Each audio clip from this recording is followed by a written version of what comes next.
اعوذ باللہ من الشیطان الرجیم بسم اللہ الرحمن الرحیم۔ عزیز دوستو، آج تذکرہ کرتے ہیں رسول خدا صلی اللہ علیہ وآلہ وسلم کے صحابی جناب سلمان فارسی کا، جو کہ فارس چھوڑ کے رسول خدا صلی اللہ علیہ وآلہ وسلم کی محبت میں مکہ آئے اور پھر وہاں پہ رسول خدا صلی اللہ علیہ وآلہ وسلم کی خدمت میں اپنی ساری زندگی صرف کر دی،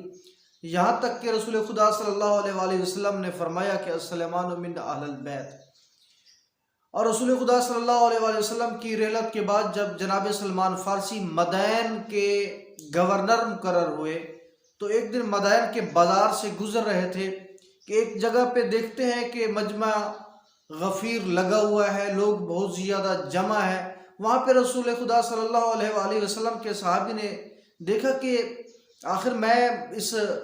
مدائن کا گورنر ہوں، دیکھوں تو صحیح کہ اس بازار میں ہوا کیا ہے، لوگ جمع کیوں ہیں۔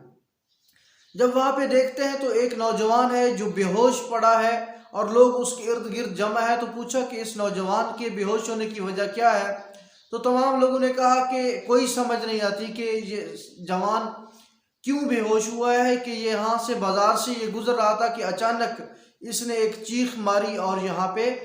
گر گیا۔ تو اس وقت جناب سلمان فارسی نے پانی منگوایا اور اس کے منہ پہ چھڑکا، تو تھوڑی دیر بعد وہ جوان جب ہوش میں آیا تو اس شخص سے کہا کہ اے نوجوان، آخر وجہ کیا ہے کہ آپ کو کیا ہوا کہ آپ اچانک بے ہوش ہو گئے؟ آپ نے ایسا کیا دیکھا جس کی وجہ سے آپ بے ہوش ہو گئے؟ تو اس شخص نے کہا کہ میں نے یہ سامنے والی دکان پہ دیکھا کہ جہاں پہ لوہار جو لوہے کا کام کرتا ہے اور مختلف اوزار بناتا ہے، وہ آگ کی بھٹی میں جب لوہے کو ڈالتا ہے تو وہ بالکل سرخ ہو جاتا ہے اور پھر وہ اس سے اپنے مختلف اوزار بناتا ہے۔ تو مجھے اس بھٹی کو دیکھ کے اور لوہے کے اس گرم ہونے کو دیکھ کے قیامت کا دن یاد آ گیا اور اپنے اعمال یاد آ گئے، اور جہنم کا خوف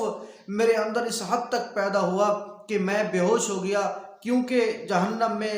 کا جو ایندھن ہے وہ انسان اور جنات ہیں۔ تو میں نے اس جہنم کے خوف سے میرے اندر اتنا خوف پیدا ہوا ہے کہ میں بے ہوش ہو گیا ہوں، مجھے اپنے اعمال یاد آ گئے ہیں۔ جناب سلمان فارسی نے جب اس نوجوان کو دیکھا کہ یہ اتنا خوف خدا رکھنے والا شخص ہے، اس عمر میں، عمر کی اس نوجوانی کی اس عمر میں یہ اللہ تعالیٰ کا اتنا خوف رکھتا ہے اور اپنے اعمال پہ اتنا پشیمان ہے، تو حضرت سلمان فارسی جو کہ اہل بیت اطہار میں سے جن کا شمار ہوتا ہے، رسول خدا صلی اللہ علیہ وآلہ وسلم کے اس صحابی نے اس نیک نوجوان کو اپنا دوست بنا لیا۔ جب اپنا دوست بنا لیا تو زندگی گزرتی گئی اور بالآخر جناب سلمان فارسی نے ایک ایسا وقت آیا کہ جناب سلمان فارسی کا وہ دوست بستر مرگ پہ تھا، تو جب اس کی روح نکلنے لگی تو جناب سلمان فارسی نے کہا کہ اے ملک الموت، یہ نوجوان، یہ شخص اپنی ساری زندگی اللہ تعالیٰ کا خوف اور موت کا تذکرہ کیا کرتا تھا، تو اس کے ساتھ نرمی سے پیش آنا۔ تو اس وقت وہاں پہ جتنے لوگ تھے انہوں نے سنا کہ ایک آواز آئی، اے صحابی رسول،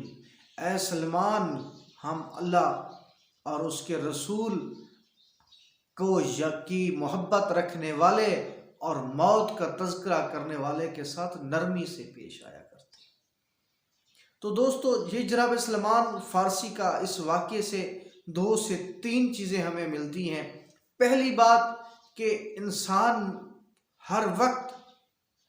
انسان کو چاہیے کہ اس جہان میں مختلف جو آیات اللہ ہیں، اللہ کی جو آیات ہیں، ان کو دیکھے اور وہاں سے عبرت حاصل کرے۔ دوسرا جو سبق ہمیں ملتا ہے وہ یہ ہے کہ صحابی رسول کا جو عمل ہے، یہاں پہ جو صحابی رسول کی سیرت ہے وہ یہ ہے کہ جو صحابی رسول کی سیرت سے ہمیں حاصل ہوتا ہے کہ جو شخص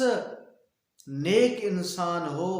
جو شخص موت کا تذکرہ کرتا ہو، اللہ اور رسول کی محبت اپنے دل میں اپناتا ہو، تو ایسے شخص کو دوست بنا لینا چاہیے۔ اور تیسری بات، موت کا ذکر ہمیں کرنا چاہیے، موت کو یاد رکھنا چاہیے، کیونکہ موت کو یاد رکھنے والے اور اللہ اور اس کے رسول سے محبت کرنے والے شخص کے ساتھ ملک الموت نرمی سے پیش آتا ہے۔ تو دوستو انشاءاللہ کوشش کریں گے، اپنے اعمال پہ ضرور نظر ڈالیں گے اور موت کا تذکرہ اس جہان میں ضرور کرتے رہیں گے، تاکہ ہمارے اپنے اعمال پہ بھی ہماری نظر رہے، اور جب ہماری جان کنی ہو تو ملک الموت ہمارے ساتھ نرمی سے پیش آئے اور اس کا رویہ نرم ہو۔ اللہ آپ کا حامی و ناصر۔